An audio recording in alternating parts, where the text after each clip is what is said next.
Bonjour et bienvenue dans la chronique de Sacha DLP. Aujourd'hui, nous nous retrouvons pour un nouvel épisode où je vais vous raconter la vie de Walt Disney à partir de Oswald le Lapin Chanceux jusqu'à la création de Disneyland. Un an plus tard, en 1927, Charles Mintz, un producteur américain, se marie avec Margaret Winkler, qui est propriétaire d'une société de cinéma. Après leur mariage, il décide de prendre le contrôle de la société de sa femme et décide de mettre en production une nouvelle série de dessins animés qui sera distribuée par Universal Studios. La nouvelle série, c'est Oswald le Lapin Chanceux.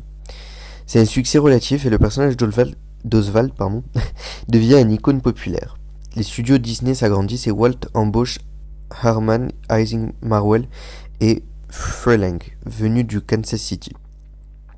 En 1928, Disney se rend à New York pour négocier une part de revenus plus importante pour chaque film avec Mintz. Mais il est abasourdi quand l'homme d'affaires lui annonce que non seulement il réduit sa part, mais qu'en plus il lui prend sous contrat la plupart de ses principaux animateurs, dont Herman Ising Maxwell, Freleng Mintz, et menace Disney de créer son propre studio s'il n'accepte pas de réduire ses coûts de production. Donc finalement, ce n'était plus Disney qui avait les droits de Oswald le Lapin Chanceux, mais finalement c'était Monsieur Charles Mintz. Quelque temps plus tard, le studio Winkler se fait Karma et les dessins animés de Oswald le Lapin Chanceux sont récupérés par Universal et décident de les produire par une division interne, dirigé par Walter Lantz. Mintz concentra son attention sur les studios produisant les films Crazy Cat, que je n'ai jamais vu et dont j'ai jamais entendu parler, mais également les dessinateurs décidèrent de suivre leur propre voie et formèrent The Arabian Night Cartoon Studio, puis Herman Ising Studio. Ils vendirent un personnage qui ressemblait à Oswald, nommé Bosoko, à la Warner, puis il commence à travailler sur le premier épisode de la série des Looney Tunes. Finalement, juste pour faire une petite aparté, la Walt Disney Company récupère Oswald le Lapin Chanceux suite à un accord en février 2006 lors du départ d'un commentateur sportif d'ESPN pour la chaîne NBC qui était affiliée à Universal Studios. Un jour, lorsque Walt Disney était dans un train allant de New York à Los Angeles, il aurait repris les designs et le graphisme d'Oswald en remplaçant les oreilles pendantes avec des oreilles rondes et une simple queue d'un coup de crayon. Il réalisa également un personnage proche d'une souris qui fut légèrement modifié par Ub Iwerk pour en faire le Mickey qu'on connaît aujourd'hui. Au tout début, avant de s'appeler Mickey, le personnage avait été baptisé Mortimer Mouse et il fut rebaptisé Mickey Mouse par Lillian Disney, qui n'est d'autre que la femme de Walt Disney. Par ailleurs, Mortimer Mouse n'est pas apparu pour la première fois en 1928 dans Steamboat Willie, mais il est bien sorti en 1928 pour la première fois, mais sa première apparition était dans un dessin animé, dans un mini court-métrage qui s'appelait Plain Crazy, qui est comme tous les précédents œuvres de Disney, un film muet. Steamboat Willie en réalité est seulement le premier dessin animé, le premier court-métrage de Disney avec des effets sonores, donc de la musique, etc.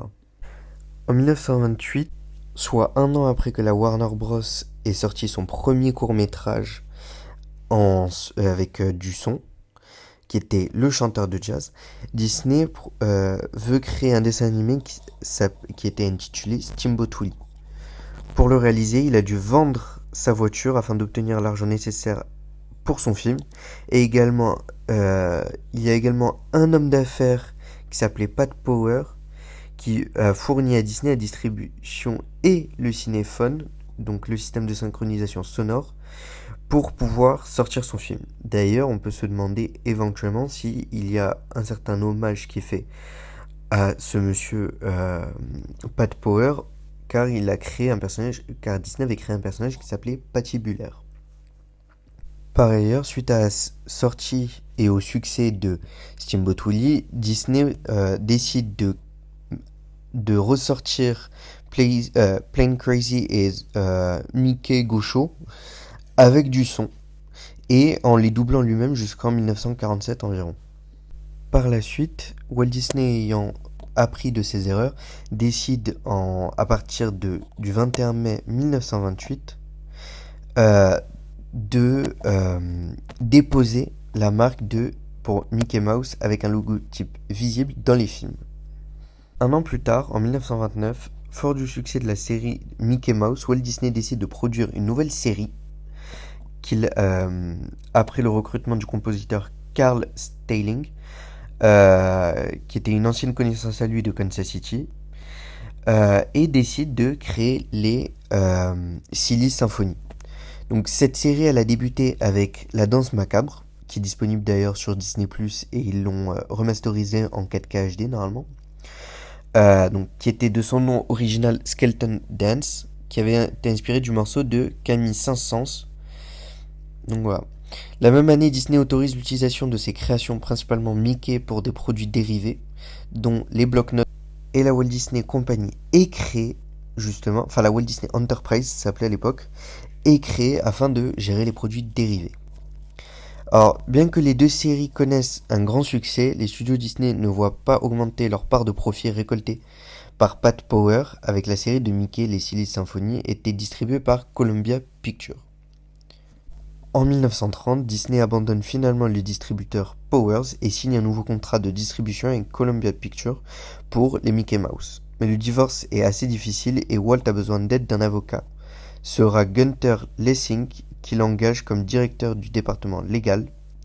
Côté produits dérivés, Walt Disney engage Charlotte Clark, une jeune femme de Burbank, qui vient de réaliser une poupée de Mickey que Walt trouve très réussie. La poupée est réalisée en série et présentée chaque événement promotionnel en parallèle. Ub Iwerk quitte les studios après avoir tenté par un contrat exclusif avec Power. Ce dernier pense que le succès du studio est une grande partie au talent d'Iwerk. Iwerk prend la tête du Iwerk Studio financé par Power et rencontre un succès mitigé. Après un passage chez Columbia Pictures, il retomba chez Disney en 1940 dans le département recherche et développement des studios. Il sera dans ce service l'un des pionniers d'un grand nombre de processus cinématographiques et technologies spécialisées en animation. À la fin de l'année 1930, le personnage de Mickey devient une star internationale sous le nom entre autres de Topolino en Italie et Miki Kushi au Japon. En 1931, Mickey apparaît dans 12 films produits par une équipe de plus de 40 animateurs, dont Le Chasseur d'élan, The Moose Hunt, ou plutôt adopte son nom définitif.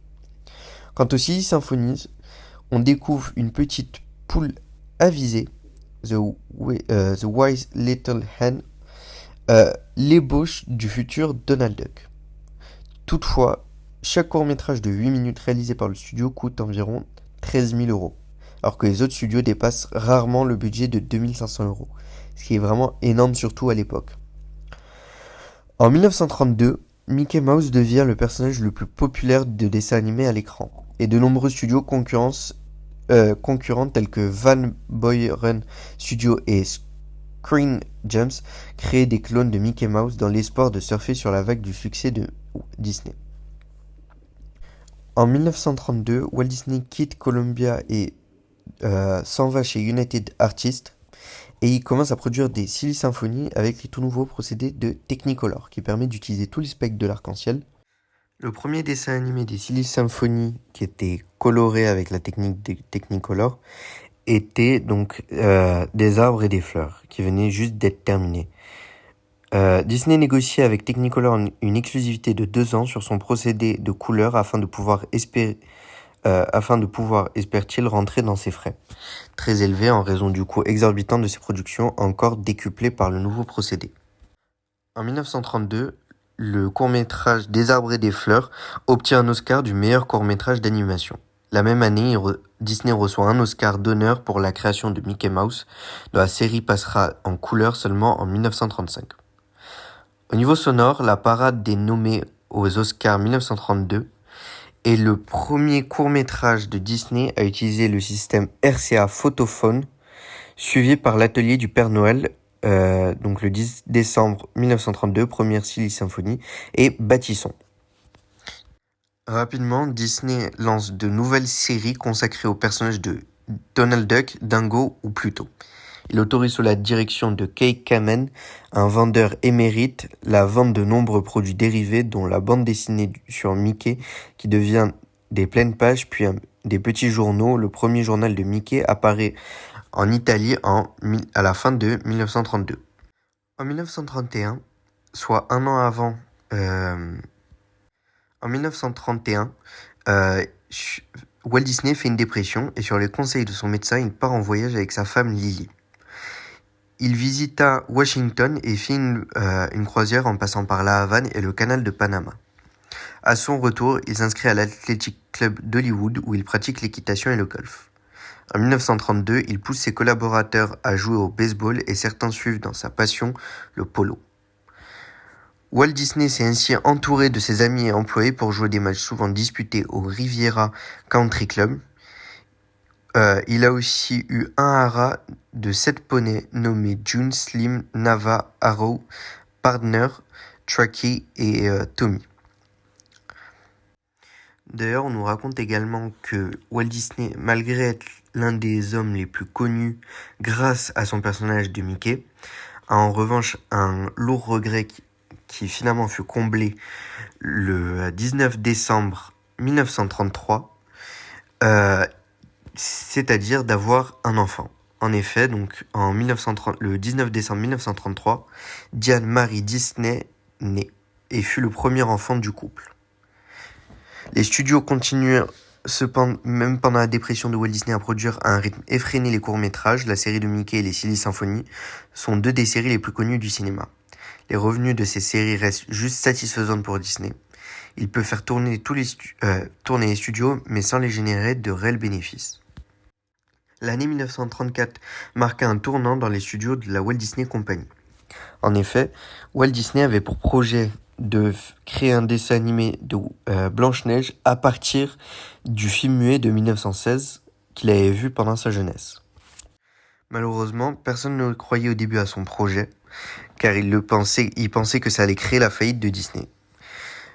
Entre 1934 et 1937, les studios Disney utilisent principalement les Silly Symphony pour tester la technique nécessaire à Blanche-Neige, et les expérimentations portent sur l'animation réaliste des êtres humains, l'animation de personnages distincts, les effets spéciaux et l'utilisation de procédés spécialisés et particuliers pour l'animation.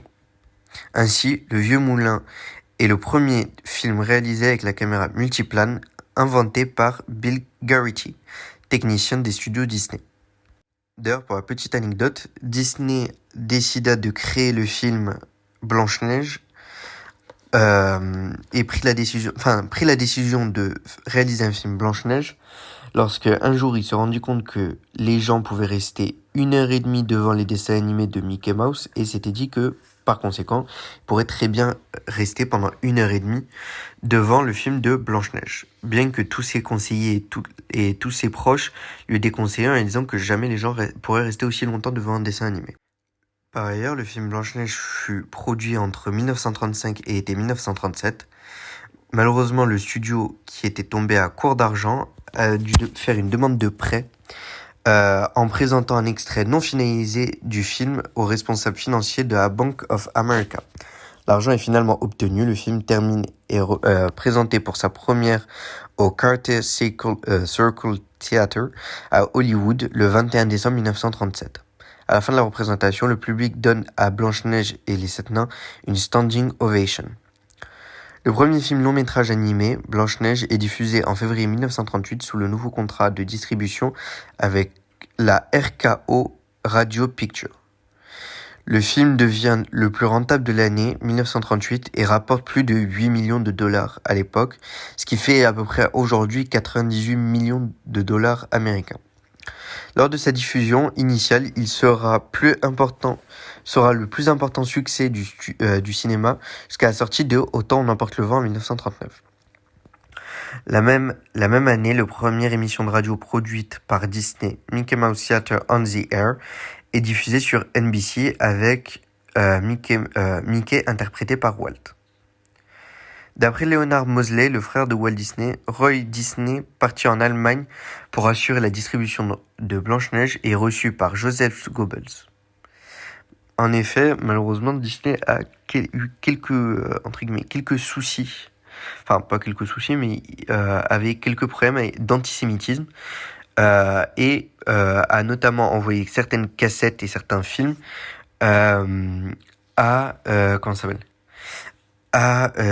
aux nazis. Voilà.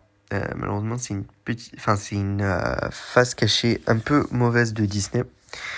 En 1940, Walt Disney sort Pinocchio et Fantasia, qui furent des déceptions financières, car Pinocchio avait coûté 2 fois plus cher que Blanche-Neige, et avec donc la guerre en Europe, et donc par conséquent il y avait moins d'argent dans les foyers européens et même dans l'ensemble des foyers dans le monde, le film ne fit pas suffisamment de bénéfices. Fantasia sort lui le 13 novembre 1940 au Colony Theatre de Broadway. Souvent qualifié de chef-d'œuvre du studio, il permit surtout au travail des studios Disney d'obtenir une reconnaissance artistique. En 1941, Disney est approché par le département d'État supervisé par Nelson Rockefeller dans le but de représenter les États-Unis en Amérique latine et de lutter contre le nazisme à travers Good Neighbor Policy.